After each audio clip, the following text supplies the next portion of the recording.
You ever step off a flight thinking, why was that so exhausting for such a short trip? Next trip, you switch airlines, and somehow it's the same circus. So today we're going to separate bad luck from bad airlines. I pulled on-time stats, cancellation rates, sneaky fees, and real $100 bag shock stories.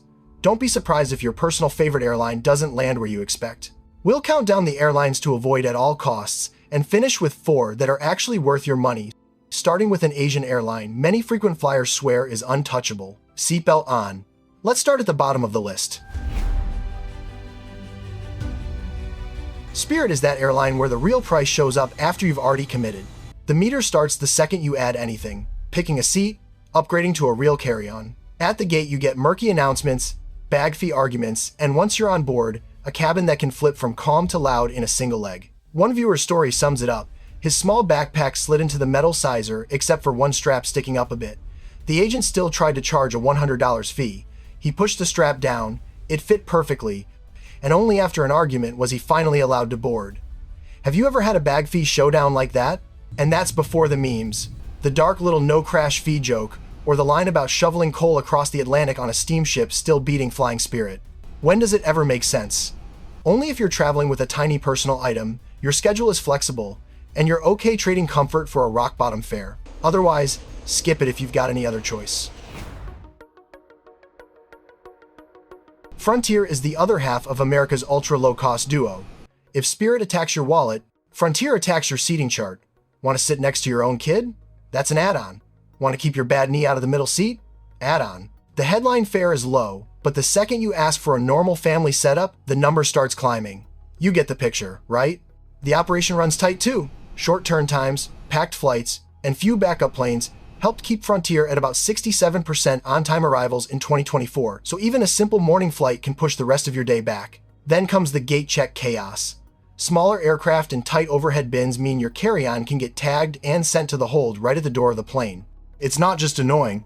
On a tight connection, that surprise gate check can be the difference between making your next flight and watching it push back without you. So with Frontier, you travel light, avoid tight connections, and assume you'll pay to sit where you actually want. Because from here on in the list, the problem isn't just money. These next airlines have reputations wearing thin.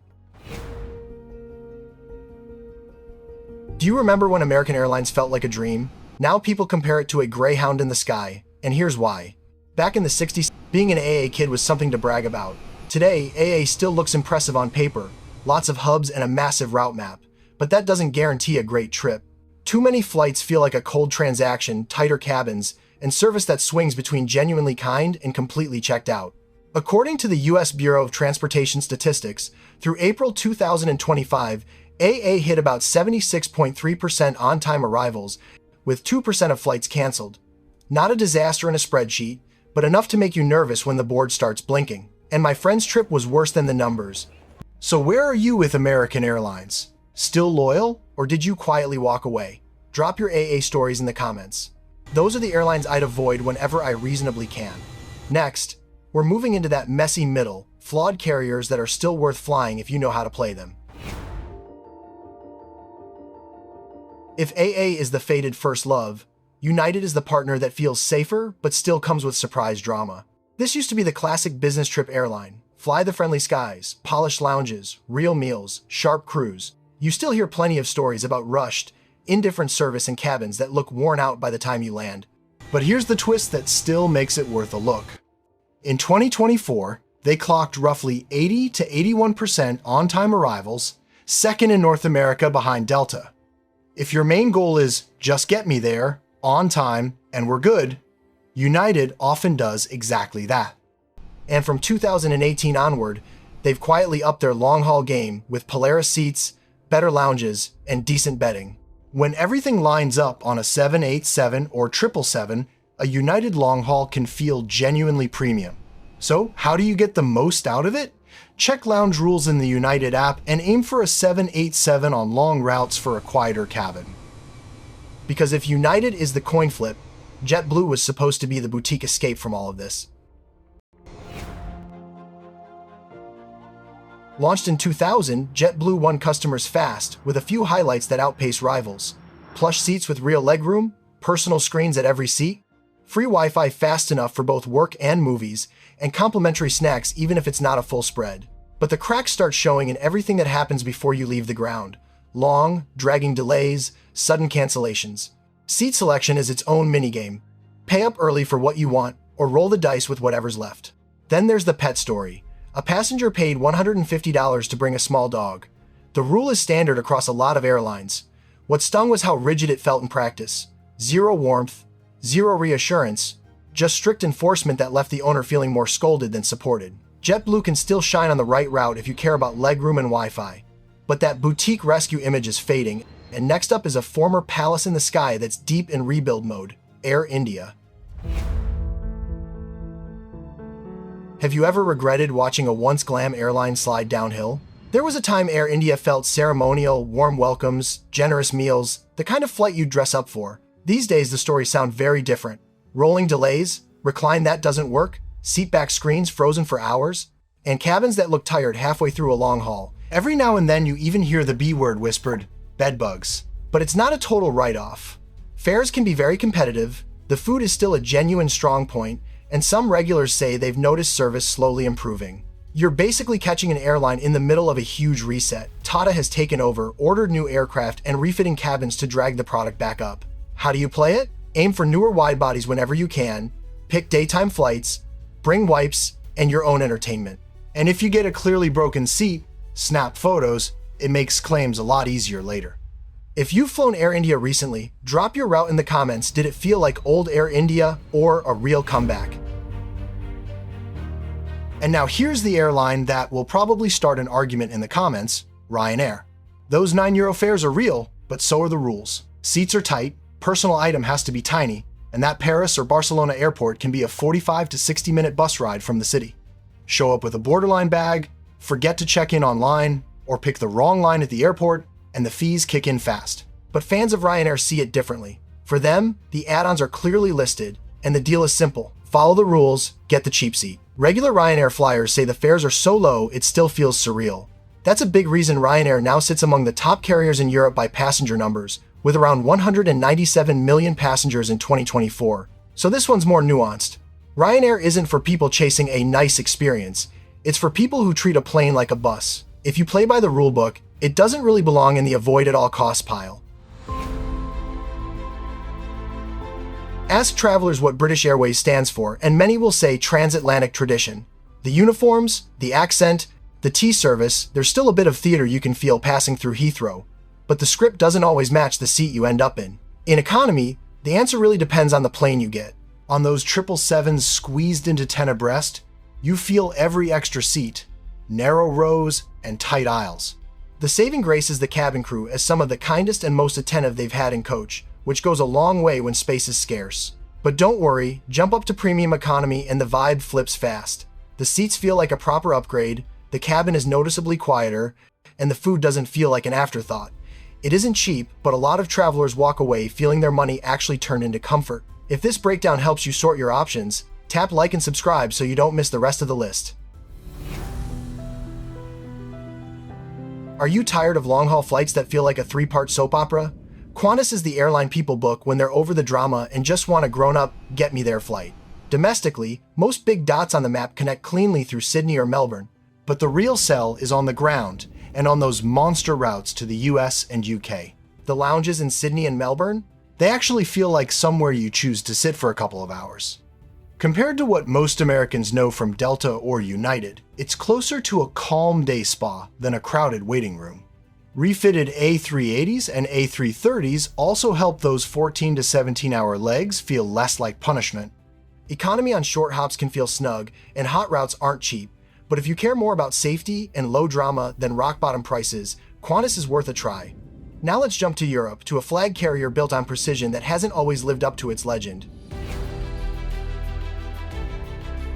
Want German efficiency at 35,000 feet? When everything clicks, Lufthansa is on script, crisp crews, spotless cabins, and smooth handoffs through Frankfurt or Munich. Newer long-haul frames feel solidly grown up rather than flashy. Measured service, tidy bedding, nothing out of place. But pull the curtain back and you see the weak spots. Labor disputes and strikes show how fast the system can wobble. One bad day, and the delay board lights up. And in economy, especially on short haul, seats are packed tighter than many travelers remember, with food that ranges from fine to forgettable. Here's the good news. A broad refresh is rolling out, more privacy, updated seats, and when the network runs steady, FRA and MUC remain two of Europe's most efficient connection hubs. So what's the play? If you care about clean, efficient connections across Europe and can live with average food and space, Lufthansa is a very sensible pick.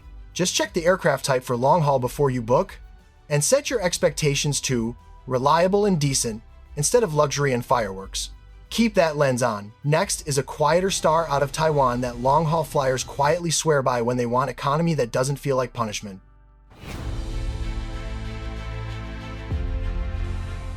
EVA Air is what happens when big airline reliability quietly points itself toward Asia. No hype, no flashy branding, just a steady stream of "that was really good" stories. Think of a Seattle-Taipei-Bali trip where the main memories are kind crew, decent meals, and an economy seat that felt better than the price. That combo, steady operations, polite service, and reasonable fares is basically EVA's personality. Taipei is the secret weapon. From US gateways like LAX, SFO, and SEA, it's an easy one-stop bridge to Bangkok, Bali, and the rest of Southeast Asia. On top of that, EVA's safety reputation is excellent, and on some routes you even get the famous Hello Kitty jets if you're into a bit of fun with your flight. For travelers who care less about champagne fountains and more about leave on time, arrive on time, get treated decently in between, EVA Air absolutely deserves a spot on your list. And if reliable, but with a Middle East stopover and a more premium cabin feel sounds tempting, the next airline, Etihad, might be exactly your speed. Think of Etihad as the Gulf carrier for people who want the wow factor without lighting their wallet on fire. On the A350s and 787s, business class feels properly high-end, spacious pods, smart lighting, and cabins that look sharp. Back on the ground, Abu Dhabi's new Terminal A is a big part of the appeal. Wide corridors, clear signage, and lounges that feel fresh and open, with real Middle Eastern dishes. Etihad sits in the same Big Three Gulf Club as Emirates and Qatar, but tickets are often noticeably cheaper. There is a trade: a smaller network with fewer departures, a few older jets, extra charges for seats and Wi-Fi, and strict cabin bag rules with no separate personal item. Best play? Aim for 787 or A350 flights, give yourself a reasonable layover in Abu Dhabi, and budget seat and Wi-Fi costs up front. Flown Etihad recently? Did it feel like a smart Gulf bargain to you? Here's the carrier many people call the last fortress in the US airline game: Delta. Cabins are usually clean, crews balanced, professional and friendly, there's seatback IFE on most jets, and Delta Sync Wi-Fi does the job. In 2024, Delta ran about 83.46% on-time best among US carriers, and its big hubs keep connections feeling organized, not chaotic. Every time you open the Delta app, it feels like a system that actually knows what it's doing, unlike some rivals. Of course, that kind of calm has a price tag. Fares often run higher than the competition. Basic economy is strict, Sky Clubs are harder to get into and still crowded at rush hour, and SkyMiles has earned a reputation for changing the rules mid-game. Compared with American or United, Delta usually feels steadier and less stressful from door to door. You're paying extra for a little travel insurance on your sanity.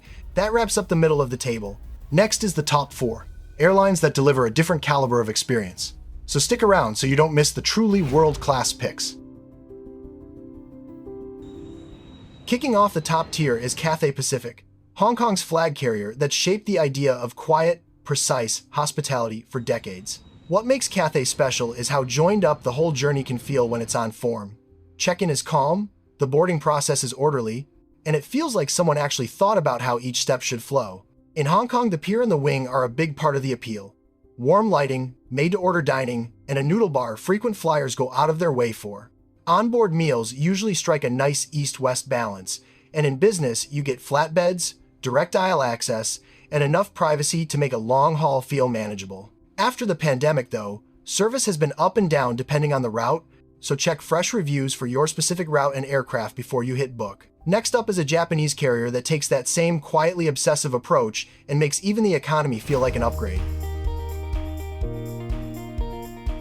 Think about an economy seat that doesn't punish you for dues to seize hours straight. That's JAL's quiet superpower.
Up front is where the legend comes from.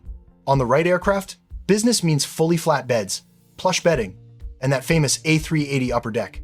First on the A380 boils down to one thing your brain never forgets: a private suite and a shower at 40,000 feet. You hear it once and it sticks in your head, right? Crews are trained hard, and a young 777 and A380 fleet with a strong safety record keeps all that glossy marketing from feeling like smoke and mirrors. The catch? Fares usually sit above the pack. If you just want the cheapest A to B ticket, Emirates won't be your best friend. But if you want the flight itself to feel like a highlight of the trip, the money starts to make sense. Don't go anywhere, because the next airline is the one seasoned frequent flyers whisper about when they say best in the world. Holding the Hajjone spot, Singapore Airlines has never really dropped that golden age of flying feeling. Ask around and you'll hear the same thing. People fall for SIA on the very first trip. What makes it different is how predictable the quality feels. In economy, service runs on a rhythm you can rely on. Meals come out in a calm, organized way, crews circle back to check on you, and small requests don't feel like favors. For older travelers or anyone without the energy to chase down help, that kind of proactive "we're already here" care is a huge deal. Further up the cabin is where the extras kick in. In business and suites, "Hotel room in the sky" isn't just a slogan. Real beds, doors you can close, and on many routes, "Book the Cook," where you pre-order restaurant-style meals days before you fly. And then there's home base, Changi. For most airlines, a layover is something you endure. In Singapore, it's part of the experience.